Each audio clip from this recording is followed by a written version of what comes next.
What's up, guys? Thank you so much for checking out episode 20. It is a huge milestone for us, and it's a really, really special episode, not only because it's episode 20, but because of the amazing guest we have.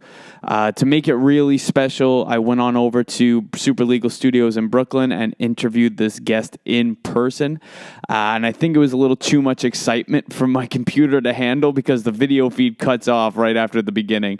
So you'll have the audio, you'll still be able to check out the interview. It's a really, really special episode. So thank you for sticking around and enjoy episode 20. Click is off.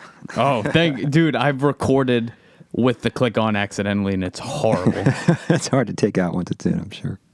This is nice. Cool. I think we're set. The level's feeling good. You good? Yeah. Cool. This is the nicest setup I've done by far. I'll take it. I feel like a real person now. All right.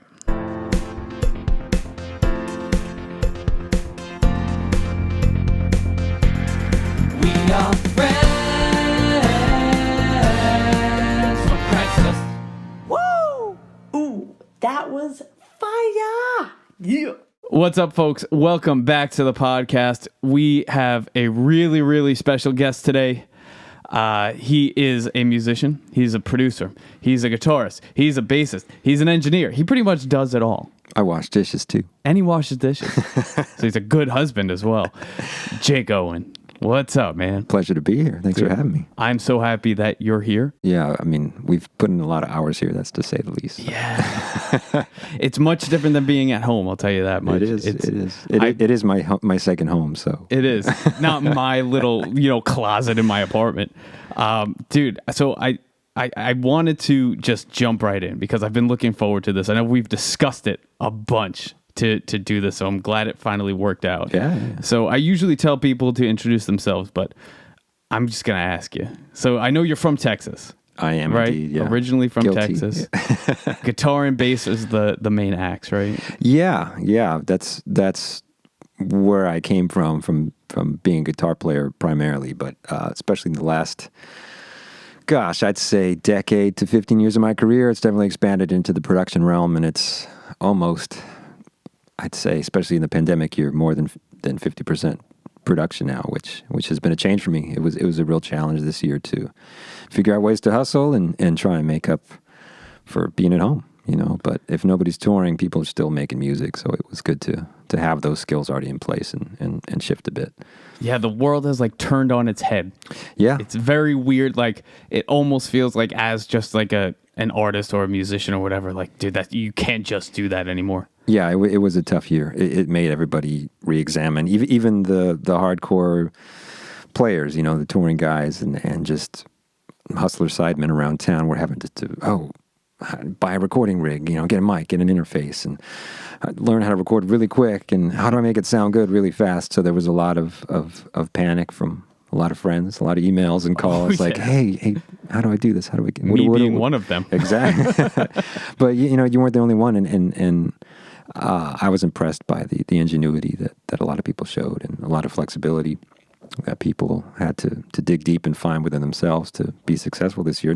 Successful's might be the most sensitive word for the year, but find a way to get through the year. And a lot of people were successful. I will say that. Some people found ways, even despite this situation, to stand out and make great music and come up with things that are creative. You have to be a TikTok star now. Yeah, I think I will say I made my TikTok. I think I talk about it before this whole pandemic. I was shitting on TikTok so much on this podcast, and it's still not my favorite thing, but this gave me the time to go TikTok. Yeah, go to the dark side. It gave a lot of people the opportunity and the chance to get into things that they may not have, right. under normal circumstances.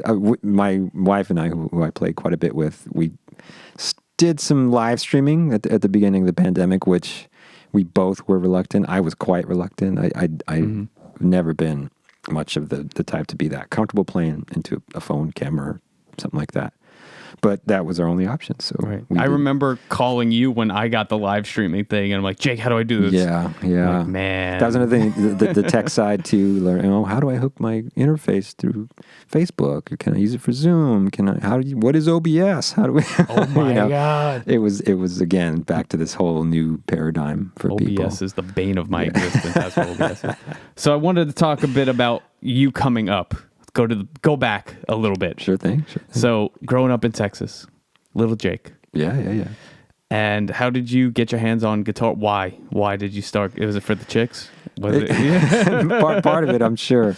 I grew up in the public school program playing in band, which is not the coolest thing. It's kind of the antithesis of being the guitar hero, right? Yeah. So, funny enough, I was already just into music. I was kind of a band dork. I played clarinet and saxophone growing up, and I wanted to be good at those. I had this innate kind of urge to, I want to be first chair. I want to, and so I knew early on that I had just an affinity for it, and I loved it. And when I started playing guitar in my teens, I guess I was probably 12, 13 when I first picked up an acoustic at my uncle's house. It was that same feeling I would get in band class. I wanted to be good. I wanted to make music. I wanted to be part of a group, right? Like that was part of it too, was even in band class, I looked around and there were other people making music. Oh, how cool is this? We're a body making something together that we cannot do by ourselves, which was a big draw for me from the beginning. But when I started playing guitar, it was just like those feelings times 10. So I knew something in me wanted to do this and get good at it, and it went from there. But for me, I was fortunate. It went pretty quickly. I mean, in middle school, I was still kind of playing in garages on the weekends, but I actually started taking it pretty seriously and became a professional, for lack of better words, pretty quickly. I remember, I think I was probably 14 or 15. I didn't even drive yet. Wow. And my stepdad was in the military and was stationed in San Antonio, Texas, where I'm from. And he said, "Oh, I think I might have a gig for you." And I was like, "Oh, what are you talking about?" And there's a little officers club that was on the Air Force base. And he says, "Yeah, if you want to come play the Air Force base, then I think I can get you a little gig there." And to that point, I just had two buddies, a drummer and a bass player who I was playing with. But we were really passionate about it. And we got together several times a week, Right. during the summer, every day. We were just so on the same plane when it came to being young and excited about music. And all of a sudden, I've got this cool gig that my stepdad got me at this Air Force base. And I remember it paid $250, which was like a huge deal. Money. I was like, wow, Yeah. man. Dude, isn't it funny? I similar to you, when I was kind of coming up, junior high school, that era, isn't it funny that like your first gigs or like your big gigs are always like from your parents or like your parents' friend? I remember my mom, she was, at this time, I think she was still a principal or right before she became principal maybe. And they had like a school dinner at like this little, little restaurant. And they were like, "Oh, bring your friends. You could play the music." And you think then, oh my gosh. Yeah. And I remember I brought my friend, this other guy, Matthew, and he was the piano player. He had like a beautiful keyboard, and I didn't realize, we have to lug this thing in a Mini Cooper to this restaurant. Yeah. And we played this thing, and it was nice, and it felt like, oh my God, this is like a gig. And now I look back on it, and I'm like, oh man, I probably hurt those people's ears so much. Cause you bring up something that's important is you sound like myself in the fact that we had some pretty solid support from our parents, and that goes a long way. It's the kind of thing you look back on, and I feel I've got several friends whose parents weren't as supportive, or may not have had the opportunities that I had, and I look back and, oh my gosh, I mean, it's crazy. I look back on, and we talk about it now in our adulthood, my mother and I, but it went from there to like letting me drive a car back at 2:30 in the morning after my gigs, as a teenager. Right. And I'm sure that was hard on her. She tells me these days that it was, but at the time I was just so excited. And I also had that trust from her. I took music so seriously that she knew I wasn't out going out to party. It went from that Air Force club gig to a spaghetti restaurant. And then, and then I think it started this thing that still to this day, helps carry me forward, is that you get to a place and then there's always kind of somewhere else to go, right? Like we went from that Air Force base to, I play at this restaurant now. Okay, cool. That's great, you know. And then the restaurant, there's this club that my buddy played at. I want to play there. And then, you know, you just go up. And then that brought me to Austin, Texas, because in San Antonio, Austin is like the Mecca. You know, it's almost like San Antonio's the less attractive sibling. You know, there's a little bit of resentment there. In some ways, I think it's turned around. Funny enough, that's a different podcast. But you know, we always looked up to Austin because it was just this legendary music city. So in my teens, it was like, oh man, I want to be good enough to go play in Austin. Mm-hmm. And then we got an Austin club gig, and then you know, it's almost like you set up yourself for these little victories. You know, for us, it was a band. It was a group with my friends that we could all share those victories. We could aspire to, oh man, we want this next thing. We're going to work hard to get there, and then we're going to just build baby steps, and then.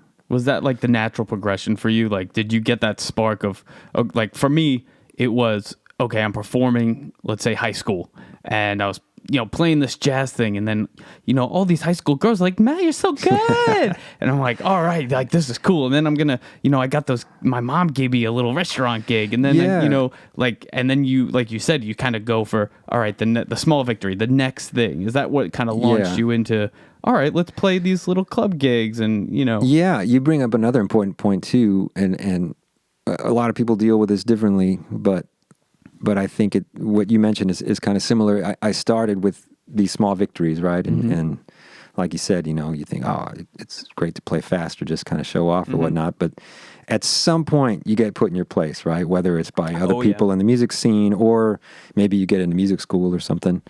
For me, it was this. I did this Jimi Hendrix contest when I was like 17, and it was pretty cool. It was like this national contest that was sponsored by Fender and the Hendrix family, and I won like the Austin regional one, and they sent me to Seattle, and it was this thing that at the time was huge to me, and it was very important, of course. But it was a good lesson in just learning that there's always bigger fish to fry, right? And it was just a lesson for me in being humble. Like, I mean, I got a lot of attention and press from that contest, and it built up this thing inside me that, oh, you know, maybe I am kind of good at this. Mm-hmm. So there was a positive aspect of it, right? It did build my confidence. But at the same time, I was also kind of a cocky teenager, you know, and I also started to get out and play in more serious music venues, to where you get out and you see an amazing band, and you're like, oh, there's people doing this on this level, right. and so it was great. I learned how to be pushed by small victories, but also, you know, I always remember that you've got a lot to learn in this world of music, you know. And my teacher growing up, like, that taught me how to play jazz, you know, I was not good. This was probably, I think we started maybe around 6th, 7th grade with this teacher. And, you know, when I would do well and feel real cocky, he'd be like, yeah, just remember, you don't know shit. You know, like, your tone's garbage, you know, and like would bring me down to earth. But then, you know, as I went to college, I was no longer really studying with him at the time.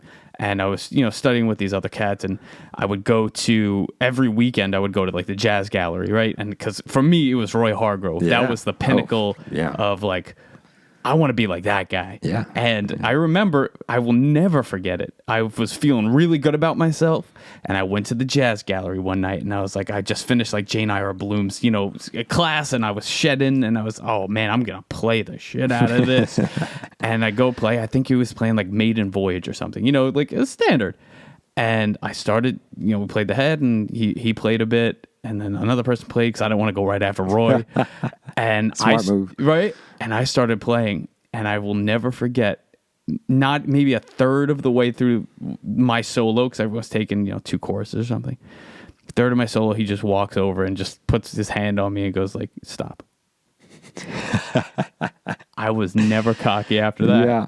That's a tough way to learn it, especially somewhere like that. It's with crazy. That stature of a player, you know. Yeah, and what's interesting is, like, obviously school is so important.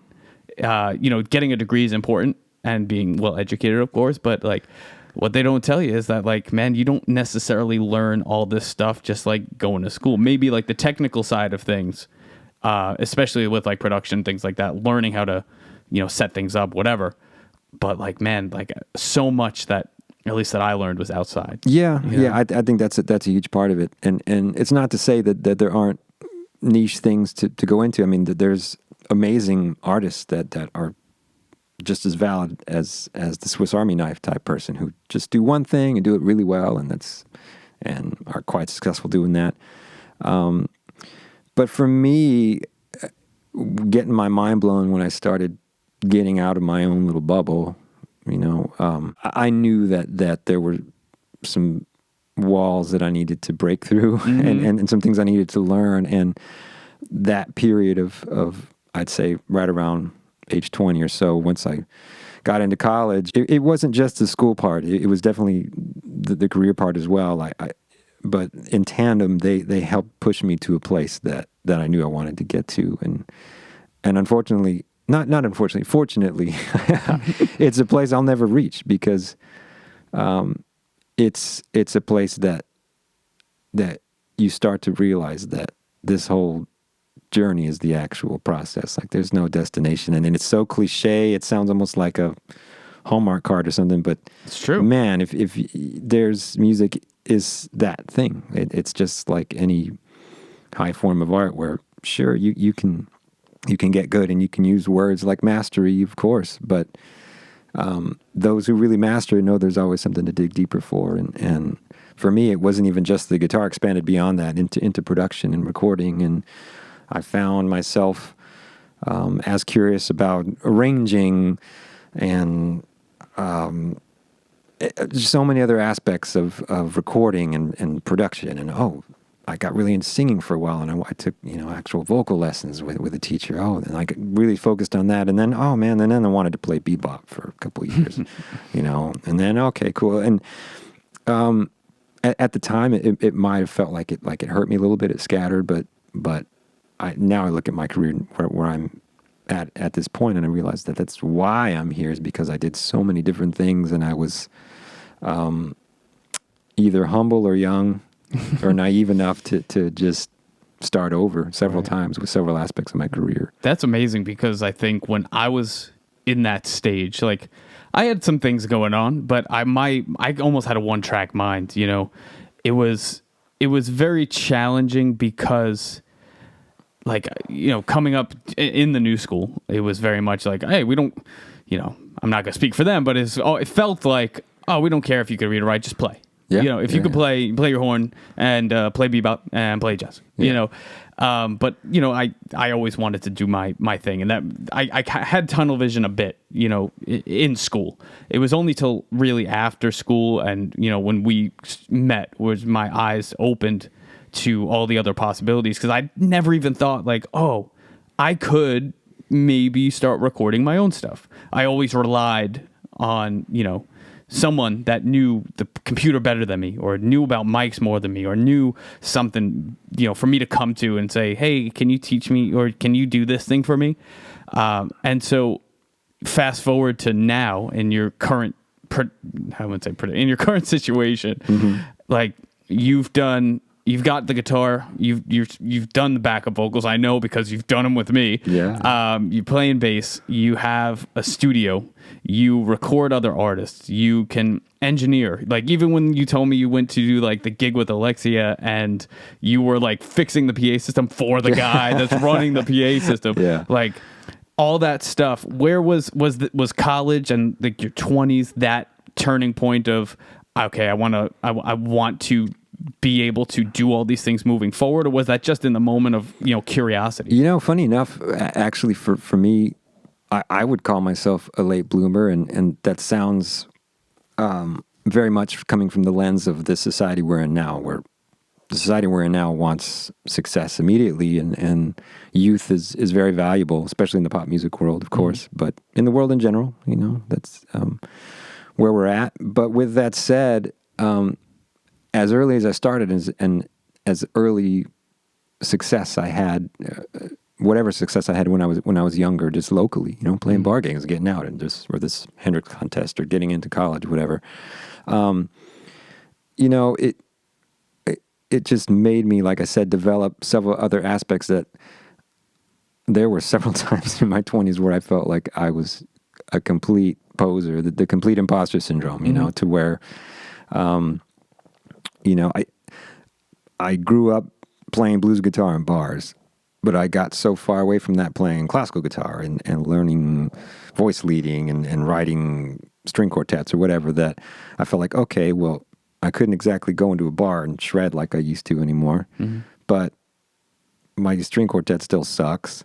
So what am I doing? You know, there were a lot of those moments of crisis that I would just get really frustrated and start over again. So in a way, I feel like, honestly, it was well into my 30s before I felt comfortable about certain things. Yeah. You know, and I at least always knew that innately I started as a guitar player. And even if I've been in a session engineering or producing for a couple of weeks and I'm not playing a lot of guitar for a couple of weeks, I still know that I can pick up a guitar and within a few minutes I'll feel, okay, cool, I got my hands back a little bit at least. Now, that's all relative. I mean, obviously it helps when I'm practicing and doing the things, but I still felt like there's always this one shred of like, you know what? I know I'm good at guitar. So that was almost like this northern light that the home base. Yeah, and I always viewed all of my career around that, even though a lot of it doesn't have anything to do with playing guitar. I felt like that was like my North Star of like, you know what, that's the thing that got me into this. And I'll even be on sessions that aren't guitar related at all. But I think maybe the practice of just keeping that in mind that no, I'm not an imposter. I've developed these skills and I've worked on them for a long time.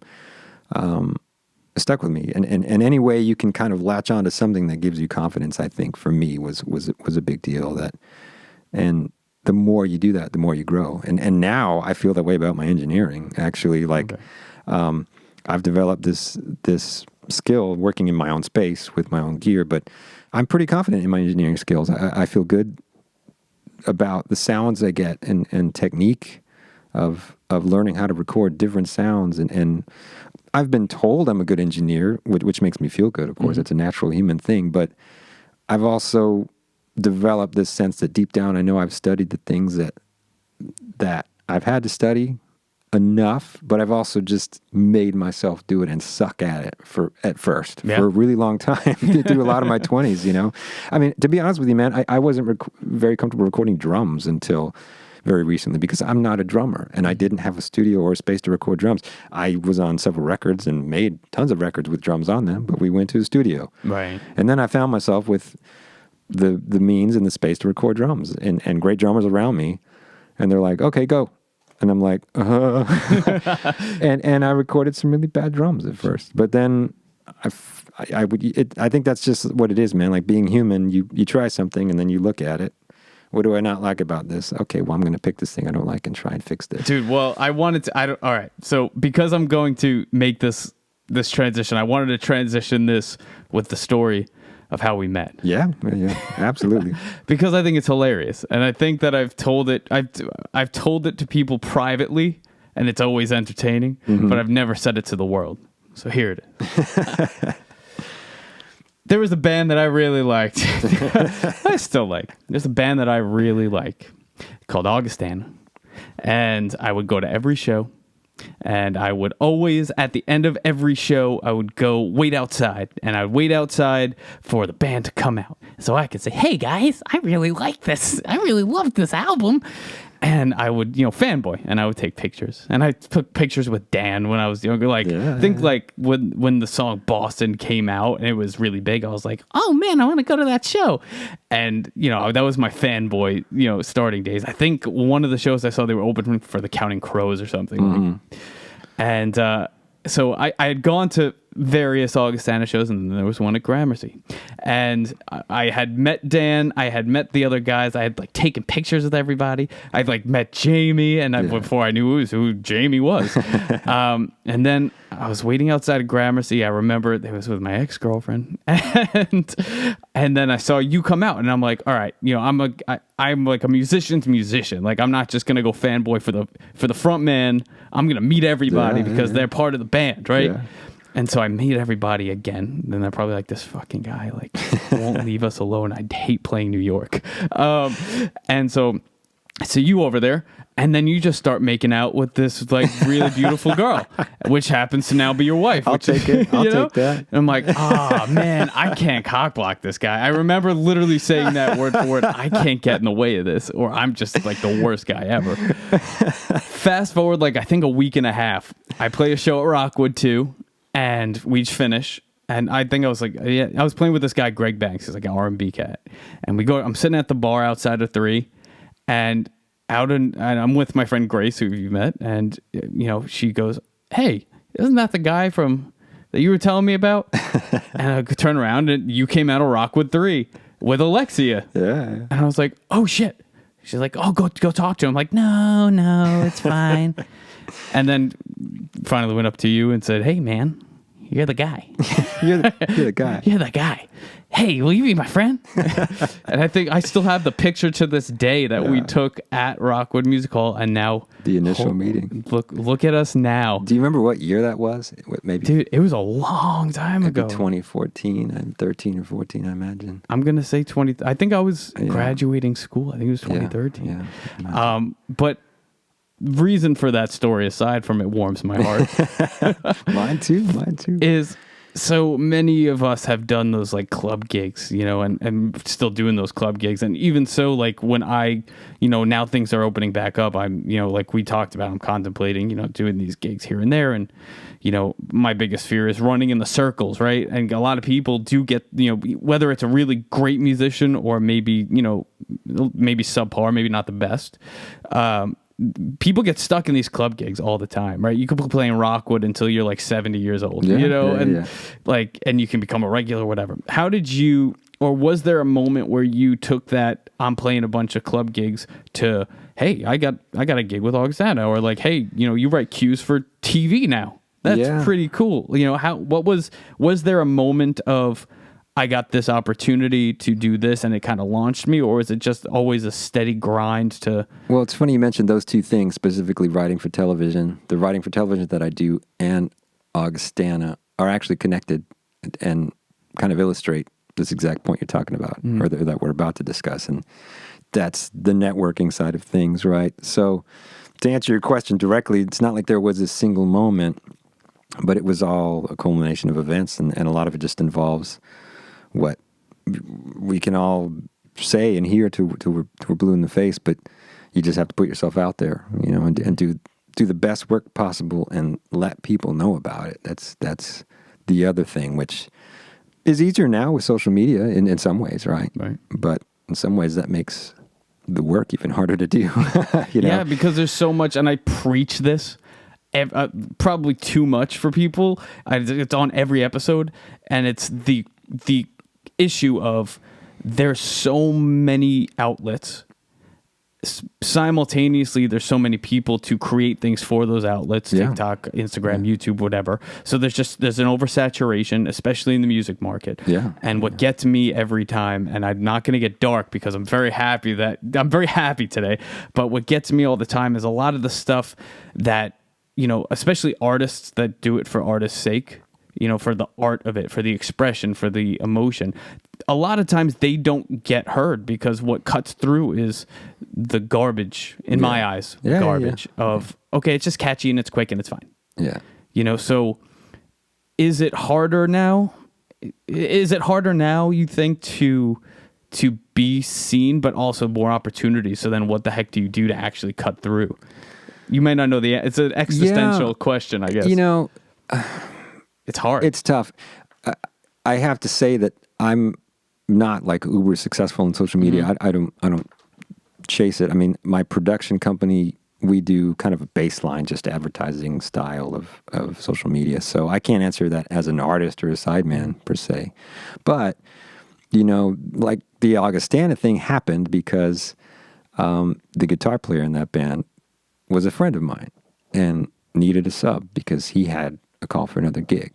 Now, how did I meet that guy? I actually wasn't very close with him at the time. We had met pretty recently, but we met on a gig with a band called Goldspot, who was led by this amazing composer, singer, multi-talented guy named Sid Khosla, who is now the composer for This Is Us, one of the probably the biggest show on network television right now, drama.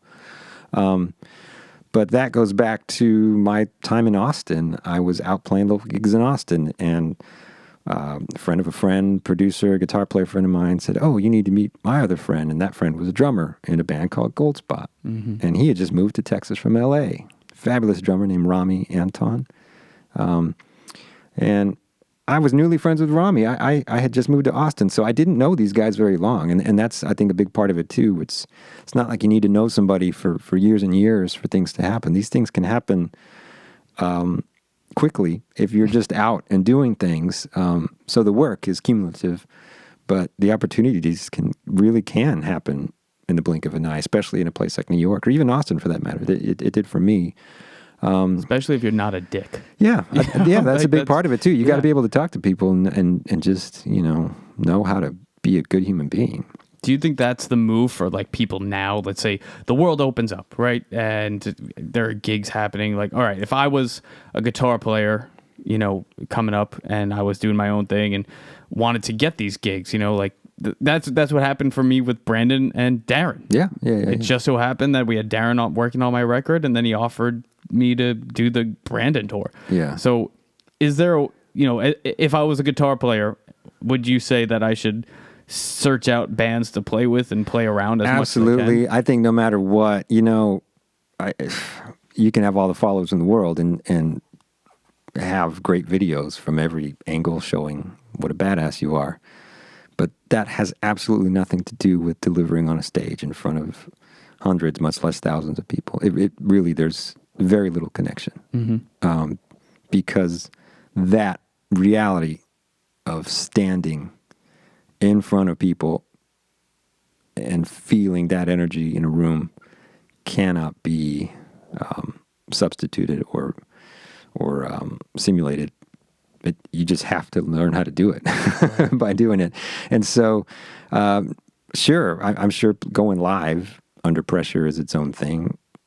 Okay, sure, but you're still sitting playing in your own room to this little lens, that is smaller than a dime, Yeah, it's weird. Like, it's a weird dynamic, in my opinion, that we've shifted to such a digital culture.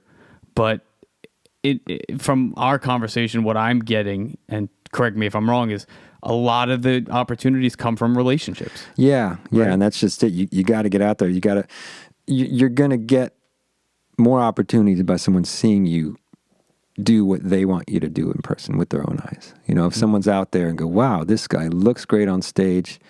He sounds great. I talked to him and had a beer after the gig and he was actually really cool. That's going to get you more opportunities than just, I saw this guy on TikTok or on Instagram and he's got a bunch of followers. He plays fast. Right. Now, all the other things could be there too. I'm not saying they're exclusive, but still, at the end of the day, it really matters to go out and network and meet people and do things. And I think that's what made this year so hard. Is that that's a vital piece of it. And it's hard even production wise too. I spend most of my days in this room. I don't leave much, but when it gets dark and I know people are playing out in this neighborhood, especially or in New York in general, like I have to push myself to go see things and meet people because that's the engine. Right. You can't just stop. There's always people that are out doing amazing things, especially in a city like this in New York. I want to wrap up with talking about Do Sounds. Yeah. And Super Legal Studios. So you're here now. You do it. This is, I guess, the most recent acquisition by Jake Owen. The coolest new projects, and you're recording. You've got your own studio, your whole production house. Basically, you can pretty much do anything. How did you kind of get here, and where are you now, and what's going forward? Well, I was a guitar player in Austin in the mid, 20 or first decade of the 2000s, and I had a couple of good mentors who got me into recording, and I started with an M-Audio M-Box, which was a little two-channel Digidesign interface. It was blue, and now I've You've stepped grown it up. that I'll tell you that leaps and much. bounds, and it's happened really since I was, my early 20s, mid 20s. But at the time, I met my partner Andy Dollarson, and he was a keyboard player. He is a keyboard player, fabulous keyboard player. But we were kind of the only guys we knew that were that serious about home recording, and we both had pretty minimal rigs, just a couple of mics and some plugins, and that's a whole other conversation. That there's been an absolute renaissance in gear and home production since that time. I feel like we were very much on the front end. I'm going to have you my back generation. on after this and just new episode, Yeah. a deep dive. Oh, yeah, that is its own deep dive. But it goes back to what I said a minute ago about just having another set of ears to bounce something off of. So I met one other guy who was really into just recording at home and doing projects. And then he says, hey, man, you want to start working on some things together? And he says, yeah, there's this company that my friend is involved with. They want us to do this music for this commercial, but you want to try something? I'm sure. It was almost like starting a band, only, let's write music for a commercial and see how it works. We ended up not getting the gig, long story short, and we thought that was that. And then a few months later, we saw the commercial with music that we had submitted on it, and it was used without our permission. So we went from immediately thinking we had failed to like, oh my gosh, we need to find a lawyer. This is straight up theft of property. It's like a real conundrum of like, I feel good that they took it, but also F you for taking it without telling me. So that was what bonded Andy and I, and actually it was another guy we were working with at the time that kind of brought us together as three young guys trying to find a way. And then Andy and I ended up carrying on with the business ourselves and taking it pretty seriously after that. But it started this process of just trying to make other music outside of my kind of guitar realm that was gratifying and could maybe generate some income. And it went from there, and we got bigger and kind of better gigs. Same thing, kind of the stair-step approach. But then before we knew it, again, we had a connect in L.A. who, oh man, you guys want to write for this TV show? Oh, great, cool. Oh, cool. This is a sitcom. Okay. Oh, now there's a drama. That's a little cooler. Like, you guys want to do this? Sure. We did films, and I was always fascinated with just the process of making a record and making albums. So that never left. I've always had that passion. And then I'd say in the last couple of years, my partner Andy and I have realized that we really enjoy the artist production aspect the most, and we've tried many aspects of the commercial industry, and we just happen to realize that, you know what, we're really passionate about working with young artists trying to hone their vision a little more, or maybe do their first really high-level recording. We kind of specialize in that. Maybe people that have made a record or two that, okay, cool, we did this at a little budget studio, or we did it ourselves. We specialize in helping them really get to the next level. We're really proud of the sounds we get. We try and stress high quality performances and recording, and just not technique. It's not so much the words, just the vibe of really high quality. It was crazy. I remember the first track that we worked on together. I think it was way before. I think you had the other studio at the time. But I remember what I appreciated about working with you and Andy is like the guidance, because I didn't have anyone to do that. I had people that supported me. It's been going back to family, right? Like my family wholeheartedly supports me doing music, and I'm lucky because we could be in a really bad situation. But like, I remember that first track, I was like, man, I'm going to be the next Adam Duritz. I'm going to play this like really esoteric shit that kind of grooves, and it's going to be great. Yeah. And I remember we finished it, and you were very supportive at the time. You still are, but we did that, and I was like, we did it, and it was great. And I was like, oh man, maybe I'm going to take this route. And you're like, I think that's going to be great. I think maybe you go in a route that's your own. Maybe not trying to copy other people. So like, that was where I didn't even know, I don't know if you did do sounds at that time. You may have, but it was with Andy. I think that was a big part of that process was learning from my mentors, right? Like, I had people in Austin that did the same for me. I'd play something I thought was genius, and they'd be like, why don't we try this? And it's the same thing, getting outside your own head. And I think that is helps a lot. Yeah, that sort of shaped me to where I am now. I think like it's a combination of you'll never tell me what to do or how to necessarily, like if I have a question I'll ask and you'll help me that way, but both you and Andy are never like, oh man, that's shit, do it like this. You No, know? and that's a tough thing. Some producers are, some producers are very much my way or the highway, which depending on what you're working on and who's driving the boat, that might be a good thing or not. But Andy and I have never really been those types of producers. We definitely have opinions and we'll share them, but we really like to help people really just get what they're doing just out of their heads a little bit, and that's pretty hard. I think really hard. Yeah, it's harder than it seems, especially once you get a little bit of gear and you're like, okay, cool, I can just do it myself now. I know what to do. But to hear a record that inspires you and go, oh, I want to do this, let me just imitate it. It's not as easy as people think it is.